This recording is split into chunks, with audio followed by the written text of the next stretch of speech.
Ya no tenemos tiempo que perder. No tenemos tiempo que perder y hay diferentes voces. Unos dicen que el presidente renuncie, que se convoque a elecciones de todo tipo, pero lo que está expresando todo este sentimiento es un hartazgo de la gente. Y si no partimos por reconocer que esto es lo que realmente existe, no es el Congreso, no son los conspiradores de la derecha, no señor. No señor, es la propia gente que votó por el profesor Castillo, que no lo hizo por el gobierno que estamos teniendo. La gente que votó por Pedro Castillo quería una cosa muy distinta a la que estamos viviendo, muy distinta. Y el presidente no ha escuchado ese mensaje que hace rato y lentamente ha venido creciendo ese descontento y esa molestia nacional que, como todo en la vida, tiene un límite. Lo primero que tiene que ocurrir cuando uno quiere enfrentar cualquier problema es tener un diagnóstico, ¿no es cierto?, para curar una enfermedad o para enfrentar cualquier situación en la vida. Es reconocer frente a qué está uno confrontado. Y lo primero que tendría que hacer el presidente y quienes lo rodean es entender la realidad que tienen al frente. No es Keiko Fujimori, que siempre quiso la vacancia. Ya sabemos lo que piensa Keiko Fujimori y por qué y cuáles son sus intenciones. Ese no es el problema del Perú hoy. El problema del Perú hoy es absolutamente distinto. Es decir, no es que los enemigos de siempre del profesor Pedro Castillo y de su mandato como presidente han arrastrado, han convencido a alguien de algo. No, señor. Lo que ha pasado es que la propia gente que le dio su respaldo al presidente Castillo se cansó. Se cansó de esperar. Se cansó de las malas decisiones. Se cansó de los malos nombramientos. Se cansó, y escúchenme esto porque es importante, de que la promesa de que en este gobierno no iba a haber corrupción, de repente tenemos a la señora Carolyn López casi viviendo en Palacio de Gobierno, organizándole fiestas al presidente que él dice no sabía, que eran sorpresas. La señora Carolyn López, que el presidente me dice a mí, vino a hablarme de la pequeña empresa cuando no tiene nada que ver con la pequeña empresa. La señora es una lobista, una gestora de intereses. Y parte de las empresas a las que asesora, uy, qué milagro, ganan licitaciones en el momento que estaba realizando visitas a Palacio de Gobierno. En segundo lugar, el señor Samir Abudayev, que tiene un reclamo de hace años que puede ser legítimo. ¿Por qué diablos Petroperú no le compra el biodiesel a los productores peruanos y lo importa?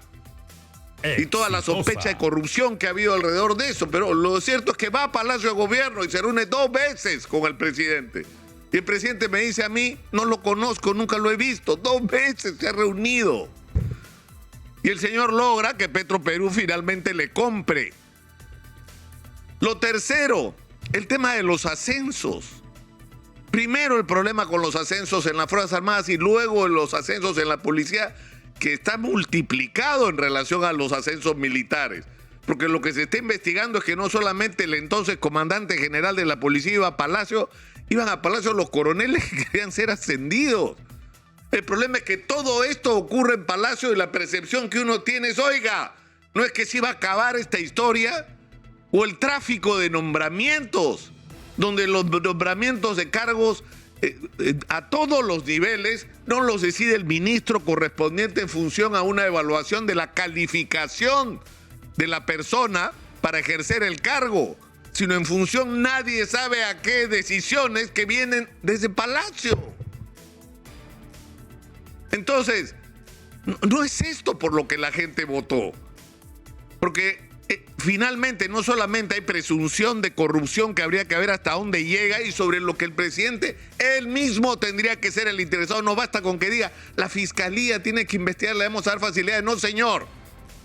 A estas alturas el presidente tendría que haber hecho una investigación y haber puesto los puntos sobre las IES, como no lo ha hecho sobre este tema. Sobre qué diablo fue lo que estaba pasando en Palacio de Gobierno. Y demostrarnos a los peruanos que él no tenía nada que ver. Lo cual es muy grave, porque estaba ocurriendo alrededor suyo. Y el presidente no se daba cuenta. Pero ¿por qué es importante esto?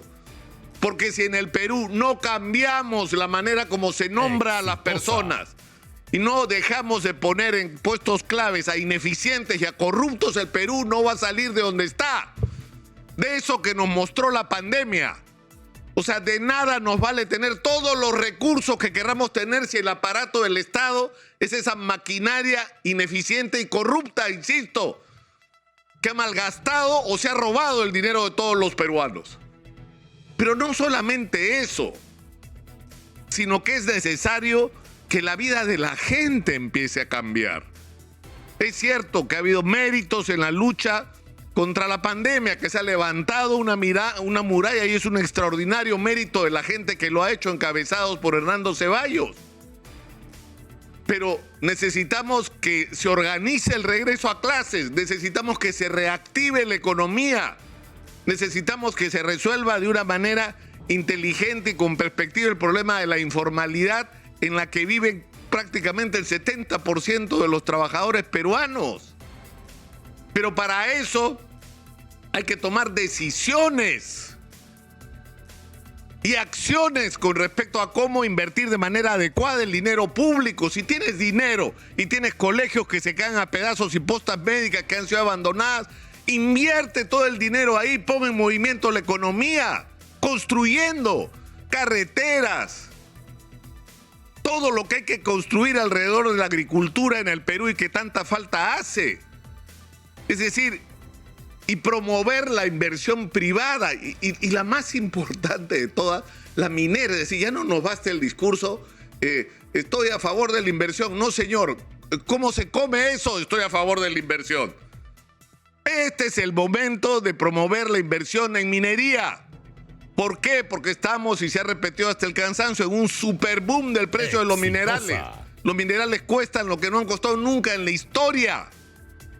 Y nosotros tenemos esos minerales, pero no valen nada si es que no los sacamos de abajo de la tierra, y para eso necesitamos inversión. Entonces hay que tomar medidas audaces, convocar a los inversionistas, establecer mecanismos que permitan acelerar los procesos, por supuesto, sin renunciar a los controles y al cumplimiento de compromisos ambientales y sociales, que tienen que hacerse desde el comienzo para que cada proyecto minero no termine a los 2 años en un tremendo conflicto social. Eso se puede prever. Pero eso es lo que los peruanos están esperando y que eso signifique un cambio en sus vidas. ¿Qué ha cambiado en la vida de los peruanos de a pie realmente? Y este no es un problema, no son los limeños, porque la gente en provincia está con el presidente. Ayer, todos los domingos abrimos los teléfonos en la programación especial que tenemos acá en Exitosa, que transmitimos desde todo el Perú. Debería darse tiempo o sentar el presidente, uno de sus asesores, a que escuche las llamadas telefónicas de todo el Perú. El sentimiento de molestia, de hartazgo que tiene la gente con respecto a cómo se están manejando las cosas. Y se le ha advertido al presidente, y nosotros lo hemos hecho desde acá, no solamente sobre los errores que se estaban cometiendo, sino sobre las urgencias, sobre lo que tiene que ser nuestra agenda nacional, sobre la necesidad de convocar a los mejores técnicos y especialistas para hacer un gobierno de lujo que transforme el Perú para beneficio de todos. Y lo que estamos teniendo es una repartija: te doy un ministerio a ti, te doy a ti otro, sin ninguna calificación, ni evaluación, ni filtro, que llegó al extremo con el nombramiento de Héctor Valer, que no tiene ninguna calificación para ser ni siquiera congresista, que es lo más fácil que hay en el Perú. Exitosa. Y el señor era presidente del Consejo de Ministros en uno de los momentos más críticos de la historia nacional. Un pegalón, por si fuera poco, pero incluso sin que lo fuera, no era la persona adecuada para conducir un momento de crisis como este.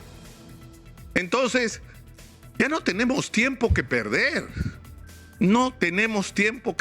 y hay diferentes voces. Unos dicen que el presidente renuncie, que se convoque a elecciones de todo tipo, pero lo que está expresando todo este sentimiento es un hartazgo de la gente. Y si no partimos por reconocer que esto es lo que realmente existe, no es el Congreso, no son los conspiradores de la derecha, no señor, es la propia gente que votó por el profesor Castillo, que no lo hizo por el gobierno que estamos teniendo. La gente que votó por Pedro Castillo quería una cosa muy distinta a la que estamos viviendo. Muy distinta. Y el presidente no ha escuchado ese mensaje que hace rato y lentamente ha venido creciendo ese descontento y esa molestia nacional que, como todo en la vida, tiene un límite. Hablemos claro.